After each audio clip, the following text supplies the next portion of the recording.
அறம் காக்கும் தமிழனே, உரிமைக்கு போராடும் உறவுகளே, வீர கவசம் கொண்ட தமிழர்களே, வீரம் நம் மரபு, ஒற்றுமையே நம் பலம் என்று தமிழ் மொழியை போற்றி வணங்கி, எங்கள் வாழ்வும் எங்கள் வளமும் மங்காத தமிழ் என்று சங்கே முழங்கு, எங்கள் பகைவர் எங்கும் மறைந்தார் இங்குள்ள தமிழர்கள் ஒன்றாதல் கண்டே, அனைவரும் இன்று ஒற்றுமை எப்படி இருக்க வேண்டும் என்பதற்காக அதற்காக கடலூர் மண்ணிலே இன்று நம்முடைய டாஸ்மாக் ஊழியர்கள் அனைவரும் ஒன்றாக திரண்டது பெரும் மகிழ்ச்சியே. ஆனால் நாம் கடைக்கு வரும் வாடிக்கையாளரிடம் 5 ரூபாய் 10 ரூபாய் பிச்சை வாங்கி நாம் நம்முடைய அரசாங்கத்தை வழிநடத்தி வருகிறோம். இது நமக்கு தேவையா? நாம் பிச்சை எடுத்து இந்த அரசாங்கத்தை நடத்த வேண்டிய அவசியம் என்ன இருக்கிறது? அரசாங்கம் கடை வைத்திருக்கிறது. அந்த கடைக்கு உள்ள அடிப்படை செலவினங்களை யார் செய்ய வேண்டும்? கடை வைப்பவன் ஒருவன், அதை கடையை அந்த கடையில் பணிபுரிய வந்திருக்க கூடிய ஊழியர்கள் அந்த கடையை நடத்த வேண்டுமா என்பதனை இங்கிருக்கின்ற டாஸ்மாக் துறையின் அலுவலர்களும் சரி, வந்திருக்கக்கூடிய காவலர்களும் சரி, அனைவரும் சிந்திக்க வேண்டும். அரசாங்கம் இந்த நாட்டின் அச்சாணியாக நிதியை கொடுக்கக்கூடிய அச்சாணியாக செயல்படுகின்ற டாஸ்மாக் துறையை நடத்துவதற்கு பொதுமக்களிடம் பிச்சை எடுத்து, கடைக்கு வருகின்ற வாடிக்கையாளரிடம் பிச்சை எடுத்து கடையை நிர்வகிக்க வேண்டிய சூழல் இருக்கிறது.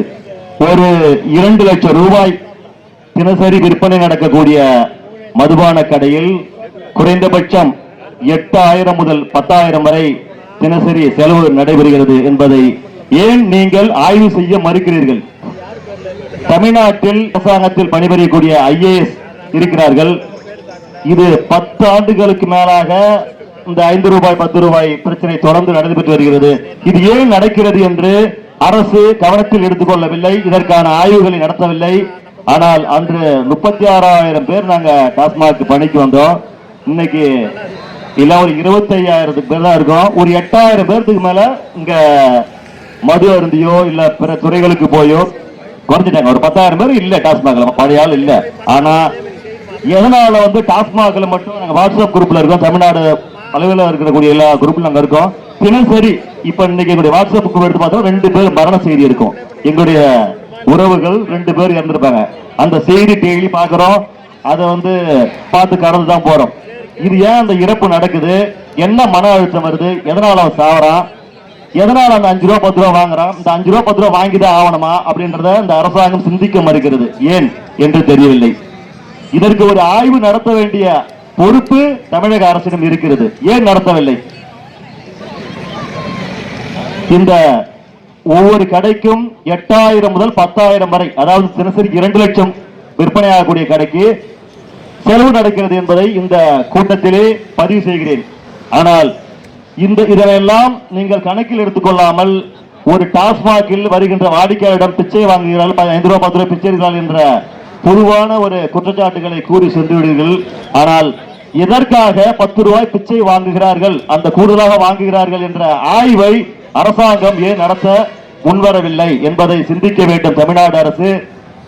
இதற்கு முன்பு நடத்தி வந்த 2 அரசுகளான அண்ணா திராவிட முன்னேற்ற கழக அரசாக இருந்தாலும் சரி, திராவிட முன்னேற்ற கழக அரசாக இருந்தாலும் சரி, அவர்கள் இந்த டாஸ்மாகை தன்னுடைய கைப்பிடிக்குள், அதாவது டாஸ்மாக் ஊழியர்களுக்கு டாஸ்மாக் நிர்வாகம் தன்னுடைய கட்டுப்பாட்டுக்குள்ளே வைத்துக் கொண்டு, அதாவது சொல்வார்கள் பழமொழி, பிச்சை எடுக்கிறது யானை, ஆனால் யானை பிச்சை எடுக்கிறது என்றுதான் தெரியும். ஆனால் அதைவிட பன்மடங்கு சிறிய உருவத்தில் இருக்கின்ற யானைப்பாகன் அந்த பணத்தை கொண்டு செல்வான். 10 ரூபாய் வாங்குகிறார்கள். அந்த 10 ரூபாய் எங்கே செல்கிறது என்று ஏன் ஆய்வு செய்ய முன்வர மாட்டீர்கள்? தமிழ்நாடு அரசு அனைத்து IASகளும் நிறைந்த ஒரு பெருமை கொண்ட அரசு தன்னுடைய IAS அதிகாரிகளை வைத்து ஏன் இத்தனை 10 ஆண்டு காலத்துக்கு மேலாக 5 ரூபாய் 10 ரூபாய் இந்த பிரச்சனை இருந்து கொண்டிருக்கிறது? இந்த பிரச்சனைக்கு ஒரு முடிவு கட்ட வேண்டும் என்ற எண்ணம் ஏன் அரசுக்கு வரவில்லை என்பதனை யோசிக்க வேண்டும். அதனையும் இந்த கூட்டத்தில் பதிவு செய்கிறோம். 10 ரூபாய் எங்கெங்கெல்லாம் செல்கிறது? கடந்த ஆட்சி காலங்களில் அந்த 10 ரூபாய் ஸ்டெப்பாக படிப்படியாக டாஸ்மாக் ஊழியன் எடுக்கின்ற பிச்சை அந்த 10 ரூபாய் அதற்கு மேல்மட்டமாக இருக்கின்ற ஒவ்வொரு அதிகாரிகளுக்கும் சென்று ஏன் முதலமைச்சர் வரை அந்த பணம் சென்றிருக்கிறது என்பது வரலாறு.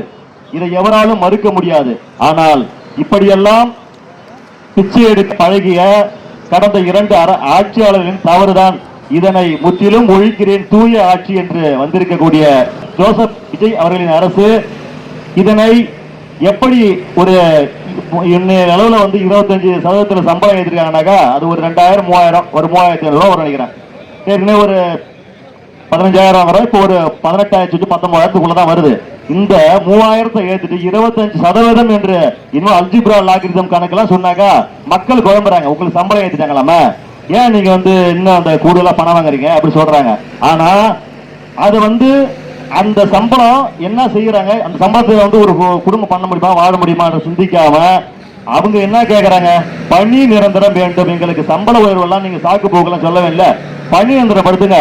இங்க வந்தவங்க யாரும் சும்மா ஆடு மாடு மேய்ச்சவங்க கிடையாது. எல்லாரும் மெத்த படிச்சவங்க, பட்டப்படிப்பு எம்பிஏ எல்லா படிப்பு எம்எஸ்சி எல்லா படிப்பு படிச்சவங்க தான். ஏதோ அரசாங்க வேலை கிடைத்தால் போதும் என்று அன்றைய கால 2003ஆம் ஆண்டுகளில் ஓடோடி சேர்ந்தார்கள்.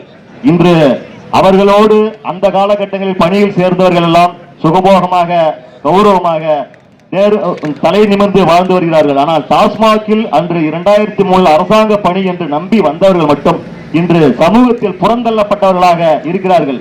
இதையெல்லாம் அரசு கவனத்தில் கொள்ளாமல் கண்மூடித்தனமாக சம்பள உயர்வு 25% உயர்த்துகிறேன் என்ற பெயரில் உயர்த்திவிட்டு பொதுமக்களிடம் கடைக்கு வருகின்ற குடிமகன்களிடம் வாடிக்கையாளர் எங்களை மாட்டி விட்டு எளிதாக என்ன சந்தேகம் தோன்றுகிறது என்று சொன்னால், கடந்த இவர்கள் புதிதாக பொறுப்பேற்ற எங்களுடைய அமைச்சர் விக்னேஷ் அவர்கள் ஆரம்பத்தில் அரசு அவர் பொறுப்பேற்றதிலிருந்து எங்களுக்கான ஒரு பொறுப்பான பதில்களை சரியாக சொல்லி வந்தார்.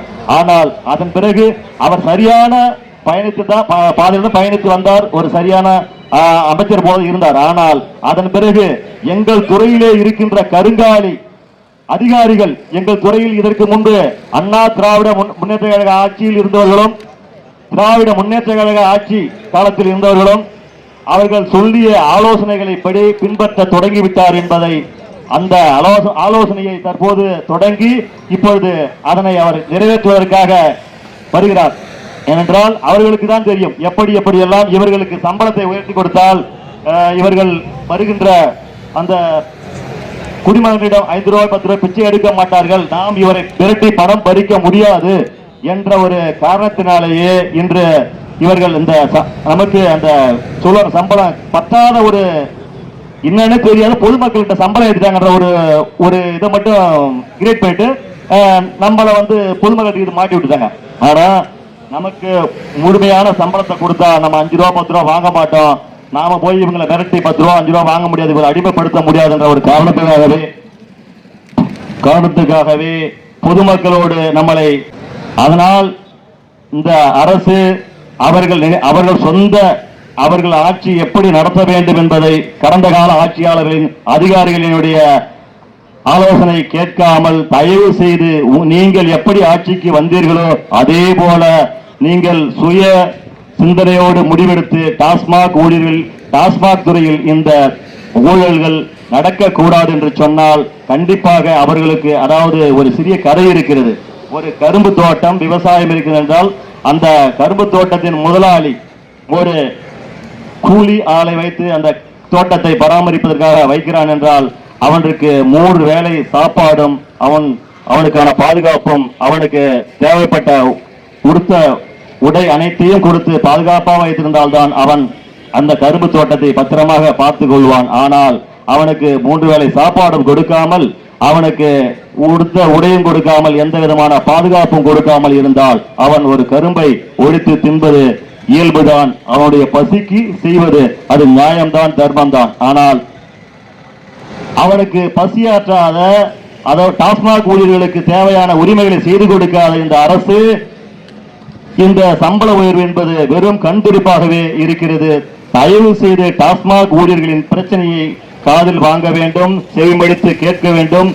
அவர்கள் ஏன் 10 ரூபாய் கூடுதலாக பிச்சை எடுக்கிறார்கள் என்பதனை ஆய்வு செய்ய வேண்டும். ஆய்வு செய்து அதற்கு தேவையான IAS அதிகாரிகளை கொண்டு குழு அமைத்து கண்டிப்பாக ஆய்வு செய்ய வேண்டும். ஏன் டாஸ்மாக் ஊழியர்கள் அன்று வேலைக்கு இளம் வயதில் 27, 28 வயதில் வேலைக்கு வந்தார்கள். அவர்கள் அன்னைக்கு ஒன்றும் அவர்களுடைய பெற்றோர்கள் அவர்கள் டாஸ்மாக் துறையில் செல்வார்கள். அவருக்கு அரசு நிறைய சம்பளம் தரும். அந்த நிறைய சம்பளம் காணாமல் அவர்கள் பிச்சை எடுத்து கூடுதலாக பணம் வாங்கி பிழைப்பார்கள் என்ற எண்ணத்தோடு எவரும் பணிக்கு வரவில்லை. அவர்களும் கிட்டத்தட்ட இப்போ 50 வயதுகளை கடந்திருக்கிறார்கள். அவர்களுக்கும் அவர்கள் இந்த சமூகத்தில் தலை நிமிர்ந்து வாழ வேண்டும், கௌரவமாக வாழ வேண்டும். அவர்களுடைய பிள்ளைகளுக்கு வரன் தேடும் இடத்திலும் கௌரவமாக இருக்க வேண்டும் என்று அவர்கள் பணி நிரந்தர வேண்டும் என்றுதான் போராடுகிறார்கள் தவிர தினந்தோறும் கடைக்கு வரும் வாடிக்கையாளரிடம் 5 ரூபாய் 10 ரூபாய் பிச்சை எடுக்க வேண்டும் என்று எவரும் டாஸ்மாக் பணிக்கு வரவில்லை. அதே போல டாஸ்மாக் கடைக்கு வருகின்ற அந்த மதுப்பிரியர்கள் அவர்கள் கேட்கின்ற கேள்வியானது சரியானது, நியாயமானது, தர்மமானது. அவர்கள் பாவம் அங்கிருந்து வருகிற ஒரு 200 ரூபாய் பணத்தை கொண்டு ஏதாவது அது தேவைப்பட்ட வாட்டர் மற்ற பொருள் ஏதாவது வாங்கி சாப்பிடும் போது அவங்க கிட்ட 10 ரூபாய் எடுக்கிறது ஒரு மகா தப்பு. அவங்க கிட்ட நம்ம கொள்ளையடிக்கிறதுன்றது சரிதான். ஆனா நாம எடுத்து என்ன பண்றோம்? அரசாங்கம் செய்ய வேண்டிய செலவை, அடிப்படை செலவை நாம பொதுமக்கள் கிட்ட வாடிக்கையாளர்கிட்ட வசூல் பண்ணி நாம அதை கொடுக்கிறோம். அது தப்பு. அரசாங்கம் தான் செய்யணும். அடிப்படை செலவினங்களை 2 லட்சம் ரூபாய் சேல்ஸ் உள்ள கடைக்கு 8000 10,000 ஆகுதுன்னு சொல்லிருக்காங்க. அது போல எல்லா கடைக்கும் அந்த சேல்ஸ் விகிதாச்சாரப்படி ஏறு இறங்கும். அதனால நமக்கு இந்த மாதிரி கூடுதலா ஏன் வாங்குறாங்கன்றத அரசு ஆய்வு செய்யணும். கண்டிப்பா இவங்க ஏன் கூடுதலா வாங்குறாங்க அப்படின்றத ஆய்வு செய்யணும். ஆய்வு செய்து அதற்கு ஒரு முடிவு கட்ட வேண்டிய பொறுப்பு அரசாங்கத்திடம் இருக்கிறது. தயவு செய்து நம்முடைய அருகாமையில் இருக்கின்ற கேரள மாநிலத்தை போல தமிழ்நாட்டிலும் டாஸ்மாக் துறை அமல்படுத்த வேண்டும். அந்த டாஸ்மாக் துறை அவர்கள் கேரளாவில் எப்படி செய்கிறார்கள் என்பதை இங்குள்ள அரசு அங்கு சென்று அதற்கான ஆலோசனைகளை பெற்று தமிழகத்திலும் அமல்படுத்த வேண்டும். கேரளாவை போன்று தமிழ்நாட்டிலும் டாஸ்மாகை மாற்றி நிர்வாகம் செய்ய வேண்டும் என்று சொல்லி டாஸ்மாக் தொழிலாளர் வாழ்வுரிமை சங்கம் சார்பாக